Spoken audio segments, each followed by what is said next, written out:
Me llamo Isabela Rojas y tengo 76 años. Vivo sola en una casa de una sola planta en las afueras de Carmona. Un pueblo donde todos se conocen, pero donde casi nadie ve de verdad. Desde que murió mi esposo Ernesto hace ya casi 2 décadas, aprendí a moverme como un susurro por las calles, como una presencia tenue que aún respira, pero que a los ojos de muchos ya no cuenta. Mi hijo Leonardo vive en Sevilla con su esposa Clara y sus hijos, y aunque prometieron visitarme cada 15 días, hace más de 3 meses que no vienen. A estas alturas ya no espero sorpresas agradables, ni me hago ilusiones, pero conservo mis rutinas como si fueran el hilo que me mantiene unida al mundo. El café bien cargado a las 8 en punto, la radio encendida en la emisora cultural y las caminatas breves al mercado los miércoles por la mañana, donde aún hay una vendedora que me saluda por mi nombre. Mi casa huele a madera antigua, a costuras y a lavanda seca. En el cuarto de atrás, donde una vez dormía mi hijo cuando era niño, tengo mi taller. No queda mucho. Una máquina de coser Singer del año 65. Una caja con retazos de telas que conservo como otras guardan fotografías. Y 3 maniquíes gastados que me acompañan en silencio. Allí paso horas ajustando un dobladillo, reparando una cremallera, o simplemente tocando los tejidos, como quien acaricia un recuerdo. Lo que poca gente sabe, lo que nadie se ha detenido a preguntar, es que esos vestidos viejos que aún uso, los mismos que tanto incomodan a Clara cuando hay reuniones familiares, no son simplemente prendas antiguas. Son piezas únicas, muchas de ellas nacidas de mis propias manos. Durante los años que trabajé como costurera en el taller de María del Pilar Calvo, en Madrid, cuando la alta costura aún significaba algo en este país, yo llegué a ese mundo por accidente. Tenía 17 años cuando una señora de bien vio un vestido que le había hecho a mi prima para su comunión. Me preguntó quién lo había confeccionado. Y cuando le dije que yo, me llevó casi a la fuerza a una entrevista con la modista más prestigiosa de la ciudad. No sabía entonces que mi vida tomaría un rumbo tan singular. Empecé como aprendiz, limpiando, ordenando botones por color, sirviendo té. Pero con el tiempo, mi precisión con la aguja y mi intuición para el corte me valieron un lugar real. No firmaba los bocetos, claro. Eso lo hacía doña María del Pilar. Pero muchas de las colecciones más celebradas entre el 75 y el 83 llevaban mi trazo en la costura invisible, mi saber en los pliegues y las caídas. Fueron años duros y gloriosos. Dormía poco, comía peor. Pero cada vez que veía a una mujer caminar con seguridad en un vestido mío, aunque nadie supiera que era mío, sentía que estaba dejando algo hermoso en el mundo. Nunca tuve pretensiones de fama. No hacía falta. Bastaba con saber que la belleza podía nacer de mis manos. Me retiré cuando nació Leonardo y nos mudamos al sur. Ernesto no soportaba Madrid. Decía que le asfixiaba el humo y el bullicio. Nunca me reclamó nada, pero tampoco le interesó conservar esa parte de mí. Acepté esa renuncia con la resignación de tantas mujeres de mi generación, convencidas de que para amar bien había que ceder. Dejé el taller, guardé mis moldes, empaqué mis telas y me dediqué por entero a mi hijo y a la casa. Pero nunca dejé de coser. Lo hacía en silencio, para mí, para las vecinas, para las fiestas del pueblo, y me vestía con lo que me quedaba. Piezas que me había hecho años antes, vestidos que alguna vez rozaron alfombras rojas, pero que ahora caminaban por aceras agrietadas entre miradas que no sabían lo que veían.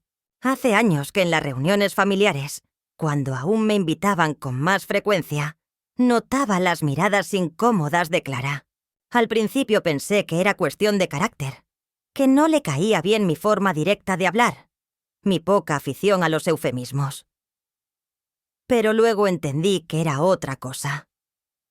Era mi ropa, mis vestidos largos, mis chaquetas entalladas con hombreras sutiles, los cuellos levantados y los cortes que ya no están de moda, pero que aún conservan la elegancia que el tiempo no borra. Clara los detesta. Me lo ha dicho con medias palabras. Que por qué no pruebo algo más moderno, que si quiero le puede regalar algo sencillo para la próxima cena. Y yo, que tantas veces vestía mujeres con más dinero que gusto, me calló. Porque aprendí también que la ignorancia, cuando viene disfrazada de condescendencia, es peor que el desprecio. Mis vestidos son mi escudo. Cada vez que me los pongo, siento que recupero algo que me fue arrebatado. Una voz, un lugar, una identidad que no depende de ser madre, abuela o viuda, sino mujer. Creadora, superviviente. Pero en este mundo donde lo viejo incomoda, donde lo artesanal es visto como pobreza y no como arte, no hay espacio para una anciana que se niega a vestirse como el catálogo de un supermercado. Me he convertido en un problema estético para mi propia familia. Y sin embargo, no cambio ni un botón. Cada prenda que conservo cuenta una historia que nadie se ha molestado en escuchar. El mes pasado, Leonardo me llamó para decirme que iban a celebrar el bautizo de su hijo menor, Gabriel. Harían una comida grande, con invitados importantes de la empresa de Clara, y querían que asistiera toda la familia. Me alegró saber que me habían tenido en cuenta, aunque una parte de mí sospechaba que se trataba más de un gesto de obligación que de deseo. Aún así, acepté con gusto. Me ofrecí a llevar un pastel de naranja, como los que hacía Ernesto, pero Clara dijo que ya tenían todo organizado por catering. Le pregunté a Leonardo si prefería que me quedara en Carmona, si no era cómodo que me trasladaran. Me aseguró que no, que sería bienvenida como siempre. Colgué el teléfono con una mezcla de alegría y sospecha. Esa noche, fui al armario y empecé a revisar mis vestidos. Tenía claro cuál usaría. Uno azul noche, con botones forrados del mismo tejido, y cuello alto asimétrico. Lo había hecho con mis propias manos en el año 79, con una seda italiana que me trajo una clienta enamorada de París. Lo conservaba como se guarda un secreto, con mimo, con respeto, con un poco de nostalgia. Lo planché con cuidado, como si preparara un ritual. Ese vestido había sido aplaudido una vez en una exposición privada, en la que se hablaba de la elegancia sin nombre. Nadie sabía que yo era ese nombre. No podía imaginar, entonces, que ese mismo vestido sería motivo de vergüenza. No mía, sino de otros. Y que lo que estaba por ocurrir en aquel bautizo no solo me dolería, sino que me obligaría a hacer algo que jamás pensé. Reclamar, aunque fuera tarde, el derecho a ser vista. No por piedad, no por lástima, sino por lo que soy. Por lo que siempre fui. Aunque ellos nunca se hayan detenido a mirar. El día del bautizo amaneció con esa luz tímida de marzo que no calienta del todo, pero anuncia que el invierno está retrocediendo. Me desperté temprano, como siempre, con el canto de los mirlos en el jardín y el crujido familiar de la madera de la escalera, aunque ya nadie sube ni baja por ella. Preparé mi café, tosté un panecillo con aceite y sal, y desayuné mirando por la ventana mientras el sol se abría paso entre las ramas del limonero. La casa estaba en silencio, pero no era una soledad amarga, sino ritual. Me bañé con calma. Perfumé los pliegues de mi cuello con un toque de lavanda, y me vestí con ese vestido azul noche que había elegido con tanto esmero. El tacto de la seda sobre mi piel me produjo una emoción que no supe poner en palabras. Era como si al vestirme recuperara una parte de mí que había permanecido dormida. Me maquillé ligeramente, me recogí el cabello en un moño bajo y saqué de su caja un par de pendientes antiguos de nácar que me regaló una clienta francesa hace tantos años que ya no sabría decir su nombre. Antes de salir, me miré al espejo del pasillo, ese grande con marco dorado que fue de mi madre, y por un instante me sentí joven otra vez, no por vanidad, sino por pertenencia, como si finalmente volviera a estar donde alguna vez estuve, en mi centro, en mi esencia. El coche de alquiler pasó a buscarme poco antes del mediodía. Leonardo había insistido en que no me preocupara por el transporte. El conductor, un muchacho joven con acento del norte, fue cortés y respetuoso, aunque evitó cualquier conversación. Me dejó frente al salón de eventos, una finca restaurada en las afueras de Sevilla, rodeada de olivos y con una fuente central adornada con rosas blancas. Al bajar, ajusté el bolso bajo mi brazo y avancé con paso firme hacia la entrada. Había muchos invitados ya, todos vestidos con trajes formales, tonos pastel, vestidos cortos, bolsos diminutos y gafas de sol elegantes. Nadie me reconoció al pasar. Nadie me saludó. Tampoco lo esperaba. En recepción, una joven uniformada, con una carpeta en la mano y un auricular en la oreja, me preguntó con amabilidad, algo mecánica, por mi nombre. Isabela Rojas, abuela paterna de Gabriel. Respondí. La muchacha hojeó unas hojas. Luego frunció el ceño apenas, y tras unos segundos señaló una zona al fondo del jardín, detrás del salón principal, donde se habían colocado unas mesas auxiliares bajo un toldo blanco. «Mesa 9, señora. Allí encontrará su sitio», dijo, sin darme oportunidad de preguntar nada más. La mesa 9 estaba en una zona secundaria, más cerca de la cocina y de los baños portátiles que del salón donde se realizaba la ceremonia y la posterior comida. Desde allí apenas se oía la música suave de cuerdas que emanaba del interior, y tampoco se veía el altar improvisado donde bendecirían al niño. Me detuve, confundida, convencida de que debía haber un error. Miré en dirección a las otras mesas, las principales, aquellas cubiertas con manteles de lino, flores frescas y copas de cristal tallado. Allí estaban sentados los padres de Clara, sus hermanos, algunos ejecutivos de la empresa donde trabaja, y amistades elegantes que reconocí vagamente de otras ocasiones. No vi a Leonardo, tampoco a Clara. Me acerqué con cautela a la mesa 9. Y efectivamente, ahí estaba una pequeña tarjeta con mi nombre, escrita a mano con una caligrafía pretenciosa y rodeada de una guirnalda de flores impresas. Era innegable. Ese era mi lugar. Me quedé de pie unos segundos, sosteniendo el bolso con ambas manos, preguntándome si debía decir algo, si debía ir a buscar a mi hijo para aclarar lo que sin duda debía ser un malentendido. Pero algo en mí, tal vez esa intuición que desarrollamos con los años, me susurró que no había error, que aquello había sido decidido así, deliberadamente. Me senté sin hacer ruido, como una sombra. A mi alrededor no había nadie. Las demás sillas estaban vacías. Parecía que esa mesa había sido colocada no para integrarme, sino para apartarme sin hacer escándalo. Observé cómo los camareros servían copas en las mesas principales, cómo las risas fluían con naturalidad, cómo la ceremonia comenzaba sin que nadie me buscara. Me sentí fuera del tiempo, como si no perteneciera a esa escena. A lo lejos vi a Clara, radiante con su vestido rosa palo y su tocado de plumas, sosteniendo a Gabriel en brazos mientras recibía besos y felicitaciones.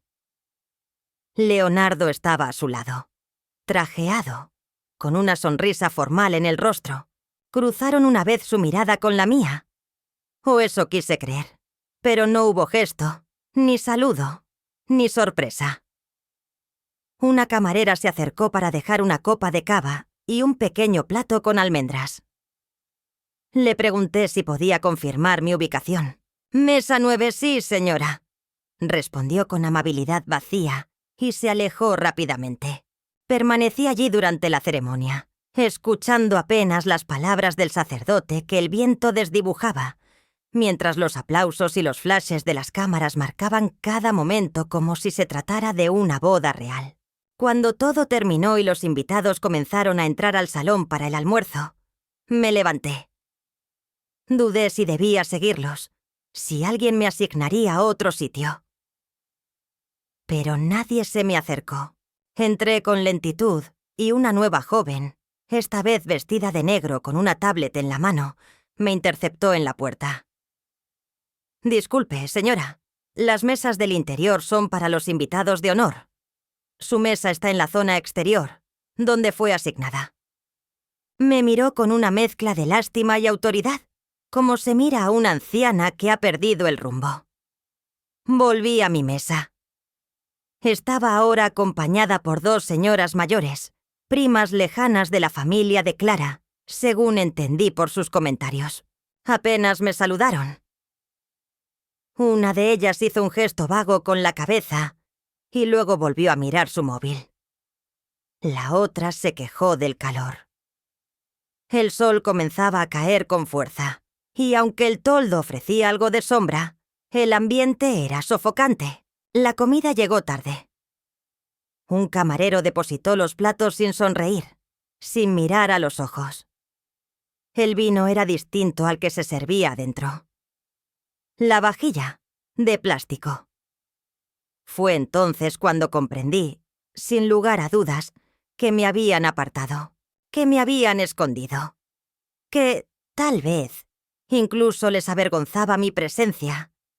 En algún momento, mientras removía la ensalada con un tenedor de plástico, se acercó Leonardo. Caminaba deprisa, como si quisiera resolver algo antes de que se le escapara de las manos. «Mamá», dijo en voz baja, «¿estás bien aquí? Es que había problemas de espacio. Clara organizó todo y... bueno, ya sabes cómo es esto». Su tono era nervioso, pero no verdaderamente arrepentido. Lo miré a los ojos. Vi en él al niño que una vez curé de fiebre, al adolescente al que enseñé a hacerse el nudo de la corbata, al hombre que ahora no sabía cómo enfrentar la vergüenza de tener una madre vestida de forma inapropiada para sus estándares. «Estoy bien», mentí, porque decir la verdad hubiera sido peor. Él suspiró con alivio. «Gracias por entender. Es solo por hoy. No hagas caso. Lo importante es que estás aquí». Me besó la mejilla sin ternura y se alejó antes de que pudiera decir nada más. En ese momento supe que había sido borrada, que no era un error. No era una desorganización de último momento. Era una decisión. Clara no quería que estuviera en las fotos. No quería que mis vestidos viejos, mis manos con manchas de costura, mi presencia humilde y real, mancharan su evento perfecto. Y Leonardo, él simplemente lo permitió.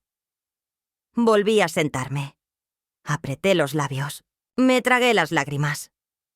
El vestido azul, aquel que había sido admirado en otra época, brillaba bajo el sol con una dignidad que contrastaba con la mezquindad del entorno. Pensé en las noches de insomnio cosiendo botones, en las jornadas eternas cuidando a Leonardo mientras bordaba encargos. Pensé en cómo me había vaciado durante años por ellos y en cómo ahora lo único que querían de mí era que no molestara. Sentí que algo dentro de mí se quebraba. No era tristeza. No era rabia. Era claridad. Una claridad que dolía. No sabía aún lo que iba a hacer, pero supe, sin ninguna duda, que no me quedaría callada para siempre. Que esa humillación, esa forma tan sutil de decirme «ya no nos sirves», sería la última que aceptaría. Algo en mí despertó esa tarde. Algo que había estado dormido bajo capas de silencio, de entrega, de sacrificio. Y aunque nadie lo notara en ese instante, yo lo supe con certeza. Ese vestido azul sería testigo de un cambio. No para ellos. Para mí. Cuando el almuerzo terminó y los postres comenzaron a desfilar en bandejas brillantes dentro del salón principal, supe que no debía quedarme ni un minuto más. Me levanté de aquella mesa relegada sin hacer ruido. Recogí el pequeño bolso de mano que había traído y caminé lentamente por el sendero de grava que conducía al portón lateral, mientras mi sombra se alargaba sobre los ladrillos calientes. No me detuvo nadie.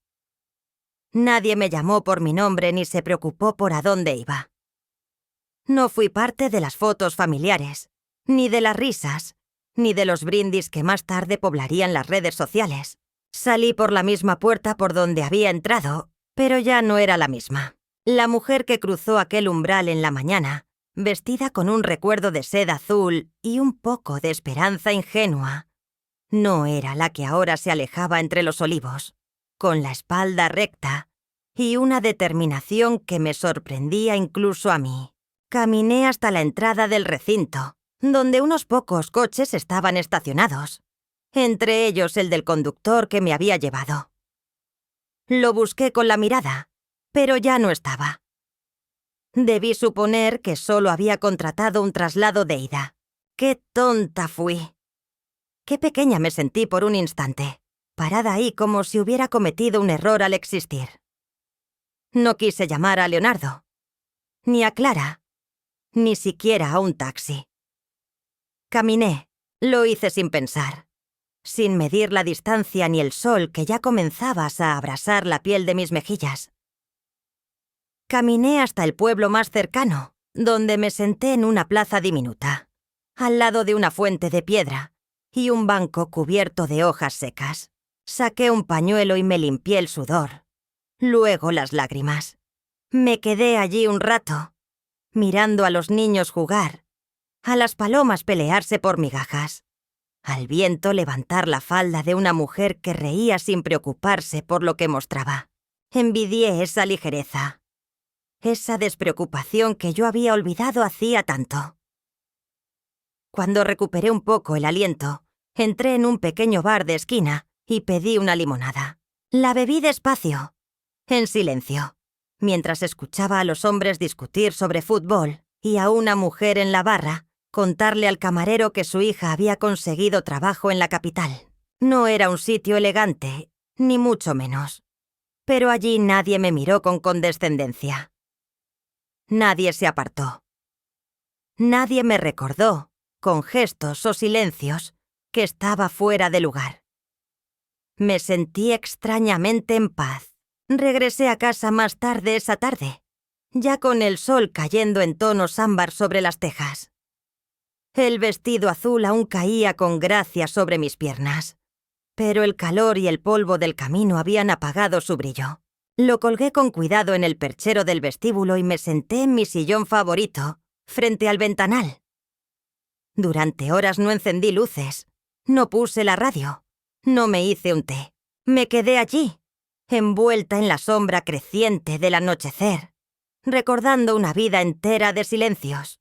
Rememoré cada vez que me había callado para no incomodar, cada vez que había dicho «está bien» cuando no lo estaba, cada vez que había renunciado a lo que quería por el bien de otros. Por mi hijo, sobre todo. Por no hacerle sentir que su madre era una carga, una figura anticuada, un estorbo social. Pensé en los vestidos que había guardado durante décadas, en los patrones que aún dormían entre mis cajas, en los nombres que había bordado con hilo dorado sin que jamás figuraran en ninguna etiqueta. Pensé en mi propia historia escondida entre costuras y en lo poco que los míos sabían o querían saber de todo lo que había sido antes de ser la abuela. Al día siguiente, desperté temprano, como siempre. Pero esta vez no preparé café. Me senté directamente en el taller. Encendí la vieja lámpara de escritorio y abrí uno de los cofres de madera donde guardaba bocetos y cartas antiguas. Saqué las carpetas marcadas con años, una a una. 73, 77, 81. Dentro, pequeños tesoros de papel amarillento. Croquis a lápiz, notas manuscritas de encargos especiales, telegramas de agradecimiento de clientas y hasta una foto en blanco y negro de una modelo famosa de la época luciendo uno de mis diseños. Una pasarela de París, el vestido que llevaba, un conjunto de noche de terciopelo y encaje, había sido uno de mis mayores orgullos. Nadie lo sabía. Ni siquiera Ernesto, que solía decir que cosía cosas bonitas, pero jamás preguntó qué pasaba con ellas. Todo eso lo guardé porque sabía, en lo profundo, que algún día tendría que recordarme a mí misma quién era. Y ese día había llegado. Con manos firmes, tomé varias de esas piezas y las coloqué sobre la mesa. Las fotografié con mi móvil, sin filtros, con luz natural. Subí una de esas imágenes a un grupo de redes sociales donde se hablaba de moda vintage, de historia del diseño textil. Escribí una pequeña introducción. Vestido original, diseñado en Madrid en 1979. Hecho a mano, en seda natural. Pieza única. No lleva firma, porque su creadora trabajó bajo el nombre de otro. Pero sigue viva. Y sigue cosiendo. No firmé con mi nombre completo, solo con mis iniciales. IR. La reacción fue inmediata. Comentarios de jóvenes diseñadoras, de coleccionistas, de apasionadas por la moda antigua. Me pidieron más fotos, más información. Algunas incluso preguntaron si podía enseñarles. Una de ellas, una joven estudiante de Bellas Artes de Valencia, me escribió un mensaje privado lleno de entusiasmo. Señora IR, esto que ha compartido es un pedazo de historia. Es arte. ¿Podría contarme más? No pude evitar sonreír. Después de tantos años de invisibilidad, alguien había visto. Alguien había reconocido lo que había detrás del hilo y la aguja. Sentí una emoción que me llenó de energía. Esa misma noche, tomé la decisión de abrir mi armario. Saqué todos mis vestidos antiguos, uno por uno. Los revisé, los planché, los colgué en perchas como si fueran obras de museo. Luego instalé una pequeña sección en el taller con un fondo neutro, donde pudiera fotografiarlos uno a uno. No era una tienda. No era un negocio. Era una exposición íntima. Un rescate. Cada vestido tenía una historia. Cada botón, un motivo. Cada costura, una intención. Pasaron los días. Algunas publicaciones se viralizaron. Un blog especializado en moda patrimonial escribió una pequeña reseña sobre mis piezas, refiriéndose a ellas como ejemplos de elegancia silenciosa del diseño español olvidado. Me citaron como una de las muchas mujeres cuyas manos hicieron historia sin firmar sus obras. Me emocioné, claro que sí. Pero lo que más me conmovió fue una llamada inesperada. El Museo de la Moda de Barcelona, al parecer alertado por una curadora joven que seguía mis publicaciones, quería saber si estaría dispuesta a donar o prestar una de mis piezas para una muestra sobre la evolución del diseño artesanal en el siglo XX. Les dije que lo pensaría. No por orgullo, sino porque por primera vez en años tenía el control sobre mi obra, sobre mi historia. Mientras tanto, Clara y Leonardo seguían sin saber nada. O eso creía yo, hasta que una mañana, muy temprano, sonó el teléfono. Era Clara. Su tono era distinto. Más frío, pero también más cauteloso. Me preguntó cómo me sentía. Le respondí que bien. Me dijo que había visto algo raro en Internet, que alguien había compartido un vestido igual al que llevé al bautizo y que lo comparaban con una pieza histórica de alta costura. ¿No será el tuyo?, me preguntó con esa voz cargada de incredulidad educada. Sí, es el mío, le respondí. Hubo un silencio incómodo al otro lado de la línea. Ah, dijo. Luego cambió de tema. Me habló del colegio de los niños, de una actividad de padres, de cosas sin importancia. No volvió a mencionar el vestido, pero yo supe que algo había comenzado a moverse. Esa misma tarde, recibí una notificación de que una de mis publicaciones había sido compartida por una influencer conocida en el mundo de la moda ética. Había escrito: «Las manos que cosen con historia merecen ser escuchadas. Gracias, IR, por recordarnos que la moda también es memoria». Más de 3000 me gusta en menos de una hora. No entendía del todo cómo funcionaba ese mundo, pero comprendí que algo había cambiado. No para todos, pero sí para mí. Y en medio de ese pequeño renacer, sentí por primera vez en años que no necesitaba permiso para existir, que mis vestidos no eran una vergüenza, sino una herencia, que mi historia no debía ser silenciada por el deseo de otros de encajar en un mundo que premia lo superficial. Aquella humillación en el bautizo, esa mesa alejada bajo un toldo y servida con plástico, había sido la chispa.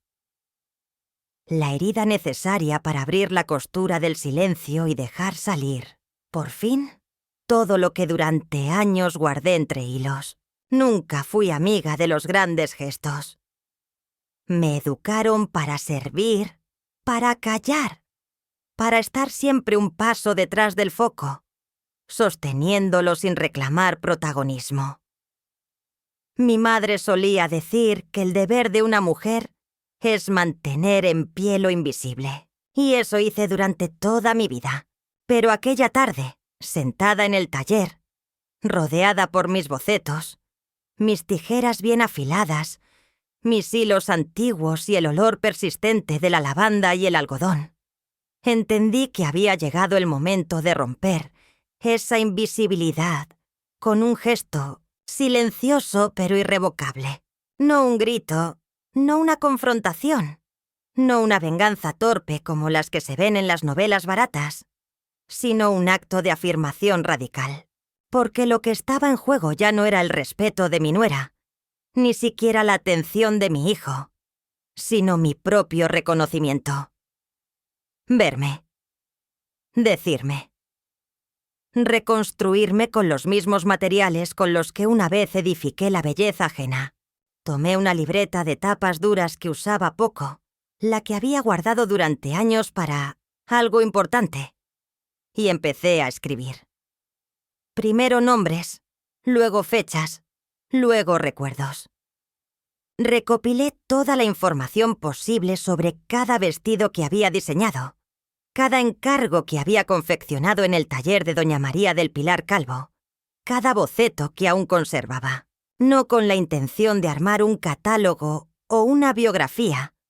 Nunca soñé con esas cosas, sino con la urgencia de dejar constancia, de que si un día alguien, aunque fuera una sola persona, quisiera saber quién era Isabela Rojas, más allá de su cédula, pudiera encontrar algo real, algo tangible, algo verdadero. Esa libreta se convirtió, sin que yo lo supiera aún, en el germen de una reivindicación. Pasaron unos días. Las visitas al perfil donde publicaba mis vestidos aumentaron. Los mensajes se multiplicaron. Y una joven diseñadora de Granada, de nombre Nayara, me propuso hacerme una entrevista para su canal de YouTube. Al principio dudé. Me sentía incómoda ante la idea de aparecer frente a una cámara. «Solo será audio si usted prefiere, señora Isabela», me escribió con una dulzura tan poco usual que me desarmó. «Lo importante es que su voz se escuche». Acepté. Hablamos durante 1 hora. Me preguntó por mis inicios, por el ambiente en los talleres de los años 70, por el machismo del medio, por el anonimato forzado al que muchas fuimos empujadas. Respondí con una honestidad que me sorprendió. Cuando colgamos, sentí que algo se había liberado. Al día siguiente, Nayara subió la entrevista. El video se titulaba «La mujer que vistió a una generación sin firmar su nombre». No tardó en volverse viral. Al principio con modestia, entre círculos especializados, estudiantes de diseño, mujeres mayores que comentaban: «Yo también bordé en silencio. Mi madre hacía vestidos así y nadie la valoró. Gracias por contar lo que tantas hemos callado». Luego llegaron los medios. Un portal cultural pidió permiso para republicar la historia. Luego otro.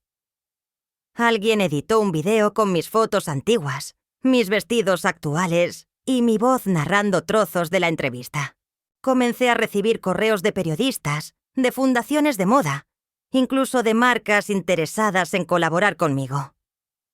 Rechacé la mayoría. No estaba buscando fama. Solo quería espacio. Pero el mundo no es sordo cuando alguien habla con verdad. Y yo, sin quererlo, me había convertido en una voz de muchas. Fue entonces cuando me escribió una curadora del Museo del Traje en Madrid. Su correo era largo, lleno de respeto, donde explicaba que estaban preparando una exposición sobre modistas invisibles, mujeres que durante décadas habían creado moda en la sombra. Me preguntó si estaría dispuesta a ceder temporalmente uno de mis vestidos para exhibirlo, acompañado por una historia breve. Acepté. Envié el vestido azul. El mismo del bautizo. El mismo que provocó la vergüenza de Clara y la distancia de Leonardo. Me pareció justo que fuera ese, porque ese vestido, más que cualquier otro, representaba todo lo que había callado y todo lo que ya no pensaba callar. 2 semanas después, el vestido colgaba en una vitrina de vidrio, bajo una iluminación tenue, acompañado por una placa que decía: «Diseño original, Madrid, 1979. Autora, Isabela Rojas. Costurera anónima durante décadas, recupera hoy su nombre y su obra». Recibí una invitación para asistir a la inauguración. Viajé sola en tren hasta Madrid. Caminé por las mismas calles que una vez me vieron correr con encargos bajo el brazo, joven, cansada, llena de sueños que no sabía que estaban siendo archivados sin gloria. Al entrar al museo, vi a mujeres como yo, algunas mayores, otras más jóvenes, acercándose al vestido con asombro, comentando los detalles, admirando las costuras, preguntando por la historia detrás de la prenda. Una de ellas, con lágrimas en los ojos, se acercó y me tomó la mano. «Gracias», dijo, «por abrirnos el camino». No supe qué responder. Solo apreté su mano con fuerza. La noticia llegó a la prensa. Un pequeño artículo en un periódico cultural tituló «El resurgir de una costurera invisible». Y allí, entre las líneas del texto, mi nombre volvió a aparecer. No como madre de, no como viuda de, sino como lo que siempre fui y nadie había querido ver. Una mujer creadora, una artista del hilo y del tiempo.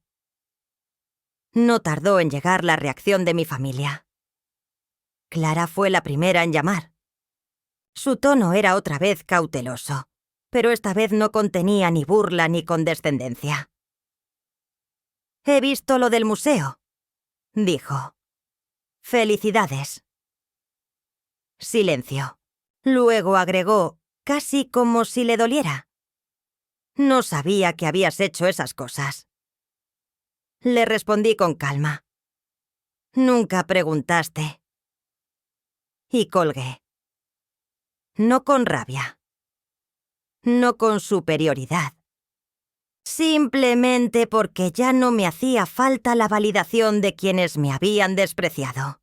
Leonardo apareció por casa unos días después, con un ramo de flores en la mano y una mirada que no supe descifrar del todo. Se sentó en la cocina, como cuando era niño, y me observó preparar el café. «Mamá», empezó, «¿por qué nunca me contaste todo esto?». Le respondí sin levantar la voz.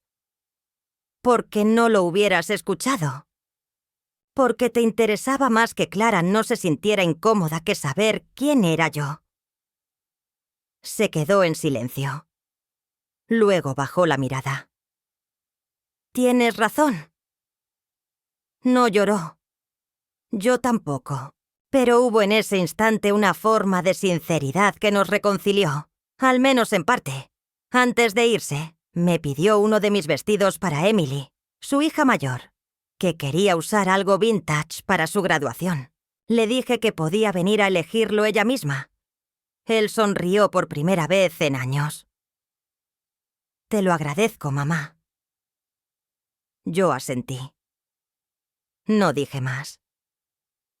El día que Emily vino, todo cambió. Abrió los ojos al entrar en mi taller. Tocó las telas con reverencia. Probó varios vestidos. Preguntó por cada historia. Se llevó uno de lino bordado que había hecho en el 82, para una clienta que nunca vino a recogerlo. Me abrazó antes de irse. Me dijo que estaba orgullosa, que quería contarle a sus amigas que su abuela era diseñadora. Por dentro, una parte de mí que llevaba años apagada se encendió con fuerza. Ya no estaba sola. Ya no era solo memoria. Era legado. Y así, sin buscarlo, sin planearlo, sin gritarlo, mi vida dio un giro. No un giro espectacular, ni de película, ni de novela rosa. Un giro íntimo, profundo, irreversible. Porque comprendí, al fin, que no era tarde para reclamar lo que era mío, que el respeto no se pide, se construye, que la dignidad no la otorgan los demás, se sostiene con cada acto de autenticidad. Y que los vestidos, esos que tanto incomodaban a quienes no sabían ver, eran en realidad el testimonio de mi paso por el mundo. Mi forma de decir, estuve aquí. Y lo que hice valió la pena. Volver al centro de una historia propia, después de haber vivido tantas décadas como personaje secundario en la vida de otros, fue un proceso lento, casi temeroso, como si caminara por una habitación desconocida con los ojos vendados. La fama modesta que había comenzado a crecer en torno a mis vestidos, esa atención tímida pero insistente del mundo de la moda independiente, de jóvenes que veían en mí una especie de reliquia viva, una fuente inesperada de inspiración, no me deslumbró, pero sí me conmovió profundamente. Nunca soñé con ser reconocida. Nunca tejí mis puntadas con la esperanza de ser vista. Pero ahora que la luz se posaba sobre mí, no iba a dar un paso atrás. Porque esa luz no era espectáculo. Era justicia. Era la claridad de las cosas que, aunque hayan estado en penumbra, no dejan de ser verdaderas. La exhibición en el Museo del Traje permaneció varias semanas abiertas, y durante ese tiempo recibí más cartas y mensajes de lo que había recibido en toda una vida. Algunas eran de mujeres mayores, que me contaban sus propias historias de silencios, de talentos apagados por matrimonios, por la maternidad, por la pobreza. Otras, de muchachas que estaban estudiando diseño textil, emocionadas al descubrir que lo que aprendían en aulas estériles había sido vivido con pasión y sacrificio por alguien como yo, alguien real, de carne y hueso, con arrugas y manos manchadas de tinta y dedales oxidados. Había también mensajes de hombres, pocos, pero sinceros, reconociendo que nunca habían valorado lo suficiente el trabajo de sus madres o abuelas. Cada palabra que me llegaba me recordaba por qué había decidido no callar más. Cada testimonio era como una puntada más en un gran tapiz de vidas postergadas que ahora comenzaban a salir del cajón de la vergüenza. Pero todo cambio, incluso el más pacífico, produce ruido. Y ese ruido no tardó en llegar. Un día, al regresar del mercado, encontré a Clara esperando frente a mi casa. Estaba de pie, impecable como siempre, con un conjunto beige de lino que probablemente costaba más de lo que yo había ganado en un mes entero durante los años del taller. Su expresión era tensa, y su sonrisa, una línea mal dibujada. Entramos. Le ofrecí té. No lo aceptó. Se sentó en el borde del sofá como si temiera ensuciarlo. La observé con la calma que me daban los años, sin anticipar, sin ceder. Ella empezó sin rodeos. «Isabela, creo que deberíamos hablar de lo que estás haciendo». Le pregunté a qué se refería exactamente. «De tu proyecto, tus vestidos, las entrevistas, la exposición, todo». Asentí, aún sin entender el punto. Ha llamado la atención. Mucha. Y con eso han llegado ciertos comentarios. En la empresa, en el colegio de los niños. Algunos amigos han preguntado si estás bien, si no te estás exponiendo demasiado. Me tomó unos segundos comprender lo que realmente estaba diciendo. No era preocupación. Era incomodidad. Clara, acostumbrada a tener todo bajo control, no soportaba que algo, ni siquiera algo tan noble como mi historia, escapara a su narrativa pulida de familia perfecta. «¿Me estás diciendo que mi existencia te incomoda?», respondí sin alterar el tono. Ella parpadeó, como si no esperara que la frase saliera así, desnuda, sin eufemismos. «No es eso. Es que hay una manera de hacer las cosas. Tú siempre fuiste discreta, y de pronto estás en los periódicos, en programas de radio, hablando de cosas que pasaron hace 40 años como si importaran». Ahí lo dijo. Como si importaran. Y entonces entendí que, para ella, todo lo que no servía a su presente era irrelevante.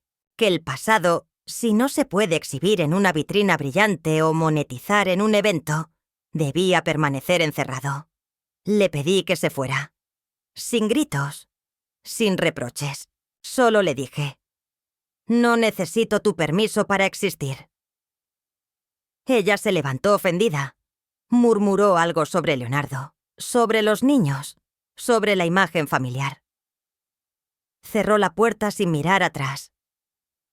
Aquella fue la última vez que pisó mi casa. Días después, Leonardo vino solo. Traía en la mano una revista de moda donde habían hecho una nota más extensa sobre mí. Me la mostró en silencio.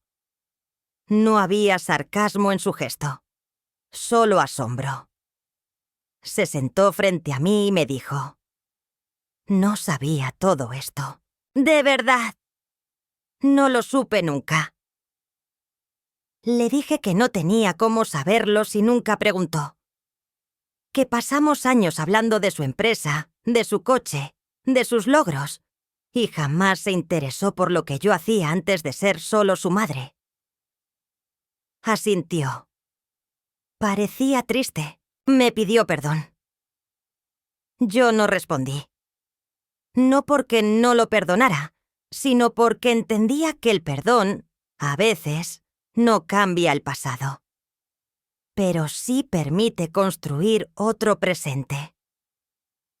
Y ese presente se volvió aún más concreto cuando un día sonó el timbre. Era una mujer bajita, de pelo blanco recogido, gafas grandes, sonrisa sincera. Se presentó como Teresa Calderón, curadora de un archivo privado de textiles y diseño en Andalucía. Me dijo que había visto mis publicaciones y que estaban interesados en documentar mi trabajo. No para exhibirlo, sino para preservarlo, para que futuras generaciones pudieran acceder a él, estudiarlo, aprender de él. Me emocioné. Le mostré el taller, los vestidos, las cajas, la libreta con mis notas. Se quedó horas haciendo fotos, tomando apuntes, preguntando con ese entusiasmo respetuoso que solo tienen quienes aman de verdad lo que hacen. Me dejó un contrato. Lo firmé sin dudar. Por primera vez, mi obra tendría un hogar digno. Un sitio donde no sería vestigio, sino memoria viva. Las semanas pasaron. La prensa volvió a escribir sobre mí, pero esta vez con más profundidad. Hablaron de mi historia como ejemplo de las tantas mujeres que sostuvieron industrias sin reconocimiento. Comenzaron a llamarme para dar charlas. Primero en escuelas de diseño, luego en centros culturales. Al principio iba nerviosa, temiendo no saber expresarme, no estar a la altura. Pero al ver los ojos atentos de las chicas jóvenes, los cuadernos abiertos, las manos alzadas para preguntar, algo en mí florecía. No era ego. Era justicia. Era la certeza de que mi voz, la que había estado silenciada tanto tiempo, ahora servía para iluminar otros caminos. Un día, en una charla en Córdoba, una muchacha se me acercó llorando. Tenía 20 años. Estudiaba corte y confección. Y me dijo: mi madre también fue costurera. Nunca estudió. Se partió la espalda para que yo pudiera estar aquí, pero siempre creyó que lo suyo no valía. Gracias a usted, ahora sé que sí valía. Que cada puntada suya era arte. Me abrazó. Y lloré con ella. No por tristeza, sino porque, por fin, alguien veía. En casa, todo seguía igual, pero distinto. Mis vestidos seguían colgados, mis telas ordenadas, mi té caliente a las 5. Pero yo ya no era solo la señora mayor que vive sola y cose. Era una maestra, una referencia, un artista en recuperación. Me llamaban de ferias, de universidades, de revistas especializadas. Me ofrecieron incluso un reconocimiento honorífico por parte de una escuela de artes aplicadas. Lo acepté con humildad. Me tomaron una foto con el diploma y la publicaron junto a otras mujeres mayores que habían dejado su huella en oficios tradicionales. Yo era la única modista. Leonardo, lentamente, comenzó a acercarse de nuevo. No para controlar, no para imponer, sino para conocerme. Me preguntaba por las clientas de antes, por los modelos, por las telas. Traía a sus hijos, que se sentaban a mirar los vestidos con ojos de asombro. Un día, Emily, mi nieta, me pidió que le enseñara a bordar. Le mostré los primeros pasos. Y mientras ella pasaba la aguja con torpeza, supe que algo nuevo había nacido. Algo que ni Clara, ni la indiferencia, ni el tiempo podían destruir. Un legado real. Así fue como, sin levantar la voz, sin golpear la mesa, sin venganzas ruidosas, mi mundo se volvió a armar. No como antes, sino mejor. Porque ahora cada parte tenía su lugar. Porque ya no hacía vestidos para esconderme, ni para agradar, ni para demostrar, sino para existir. Para recordarme y recordarle al mundo que incluso lo invisible tiene forma, color, peso y dignidad. El día que Clara y Leonardo regresaron juntos a mi puerta, sin avisar, supe que no venían ni por cortesía ni por remordimiento, sino porque algo en su mundo había dejado de funcionar como esperaban. No me sorprendió verlos ahí, juntos en el umbral, fingiendo una unidad que hacía tiempo no les creía. Clara llevaba un bolso pequeño colgado del hombro, de esos que cuestan más que una pensión mensual, y un vestido sobrio, de líneas limpias, como si intentara proyectar madurez o gravedad. Leonardo, en cambio, parecía más cansado que de costumbre, con los hombros caídos y esa expresión ambigua entre el deber y la culpa. Los hice pasar sin preguntar nada. Preparé té como siempre, dispuse las tazas sobre la mesa del comedor y esperé en silencio a que empezaran. No necesitaba adivinar. Ellos habían venido a recuperar el control de una historia que ya no les pertenecía. Y no sabían cómo hacerlo. Fue Clara quien rompió el silencio primero, con esa voz modulada que usaba cuando quería parecer razonable, pero estaba a punto de imponer algo. «Isabela», dijo, «hemos estado hablando, y creemos que todo esto se te ha ido un poco de las manos». Levanté una ceja, pero no respondí. Ella continuó, como si me estuviera explicando algo evidente. La exposición, las entrevistas, las redes sociales. Entendemos que esto ha sido importante para ti, pero también está afectando a la familia, a nuestra privacidad, a los niños. Leonardo no dijo nada. Su silencio era su papel habitual. Muchos conocidos nos han preguntado cosas. Algunos hasta nos felicitan. Pero otros no entienden. Dicen que estás exagerando, que estás sacando cosas del pasado para hacerte notar. A cada frase, la incomodidad de Clara se hacía más palpable, como si quisiera convencerme de que lo hacía por mi bien, cuando en realidad lo hacía por el suyo. Y eso, añadió, puede malinterpretarse. Puede parecer que nosotros te abandonamos o que te maltratamos. Y tú sabes que eso no es cierto. ¿Verdad que no es cierto? La pregunta flotó en el aire como un dardo envenenado. No respondí de inmediato. Me limité a beber un sorbo de té, sintiendo cómo el calor del líquido me devolvía el control. Finalmente, hablé. No he dicho mentiras, solo conté mi historia. Y si en ella alguien se ve reflejado como ausente, tal vez es porque lo estuvo. Clara palideció. Leonardo bajó la vista. Lo que tú llamas exageración es mi verdad, continué. Y no la escribí para lastimar a nadie, sino para recordarme que existo. Porque durante años nadie parecía notarlo. Ni tú, Clara, que me mirabas como si fuera una molestia. Ni tú, Leonardo, que siempre encontrabas una excusa para no preguntar. Hubo un silencio largo. El tipo de silencio que no se llena con palabras. Clara volvió a intentar controlar la situación. «Estamos dispuestos a ayudarte», dijo.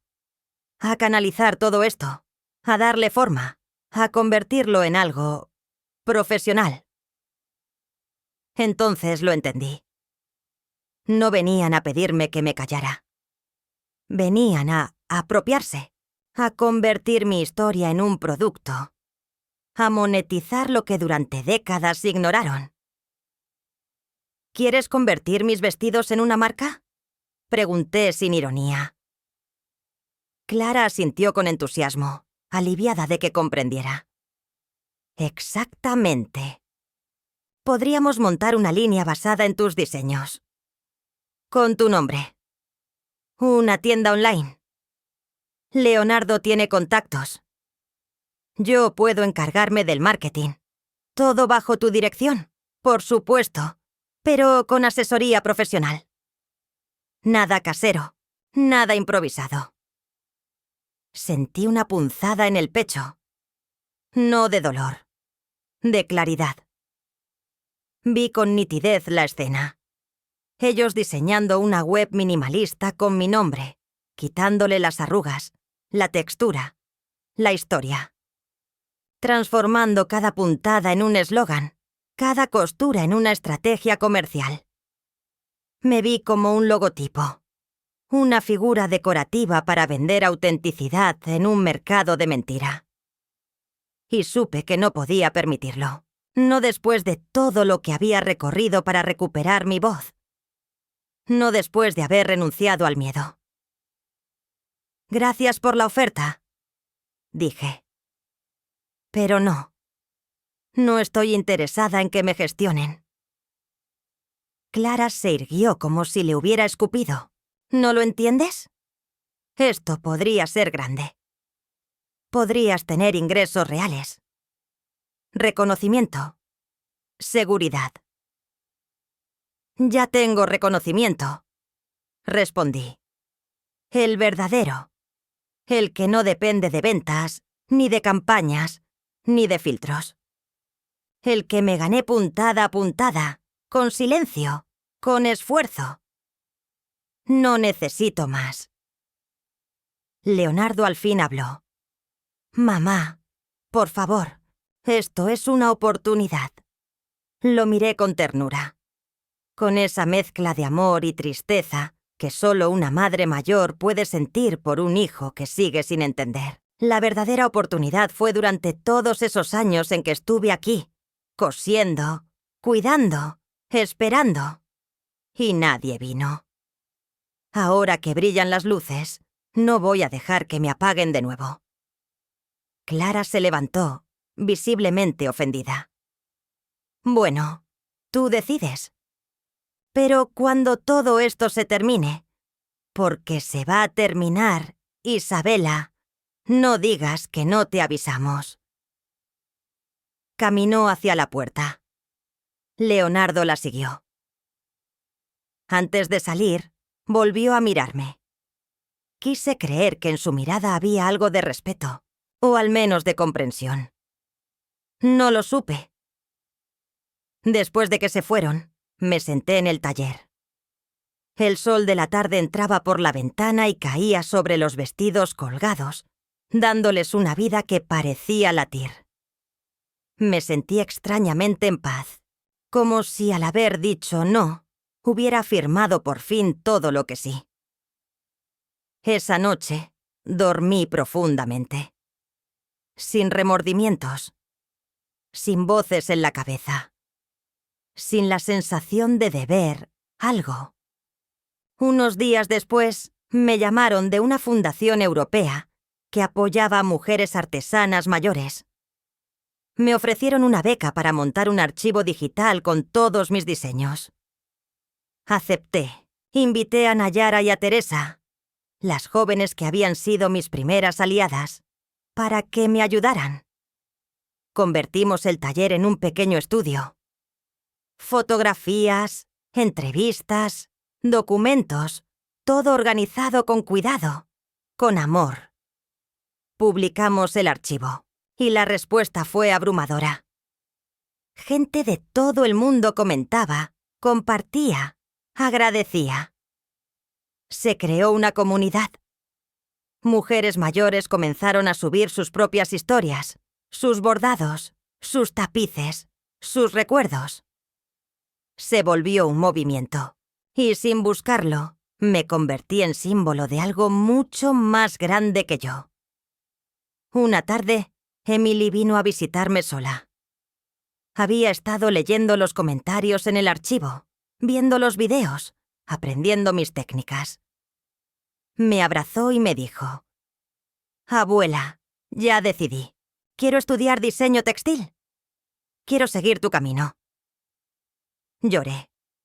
No de tristeza, sino de certeza, porque supe que incluso si mañana yo faltaba, algo mío seguiría. Algo bueno, algo verdadero. Esa fue mi victoria. No la fama, no el reconocimiento, sino la continuidad. La certeza de que todo lo que fui, lo que hice, lo que sufrí y lo que amé, no se perdería. Porque finalmente alguien lo sostuvo con sus propias manos, no para convertirlo en dinero, sino en sentido. Ahora, cuando el día se retira, y las sombras se alargan sobre el suelo de mi casa, me siento frente a la ventana con una taza de té entre las manos y dejo que el silencio me envuelva con la suavidad de una seda antigua. El mismo silencio que antes me asfixiaba hoy me acompaña, como un eco tranquilo que no exige nada, que no pregunta, que no hiere. A veces miro mis manos, estas manos que han bordado tantas horas de vida, que han sostenido el peso del hilo y del tiempo, y me sorprende que aún conserven la fuerza suficiente para seguir, para dar forma, para decidir. Porque sí, aún decido. Cada puntada que doy, cada palabra que escribo, cada conversación que elijo tener o no tener, es una forma de afirmarme. De recordarme que incluso ahora, cuando muchos creen que la vejez es sinónimo de desuso, aún hay vida en mí.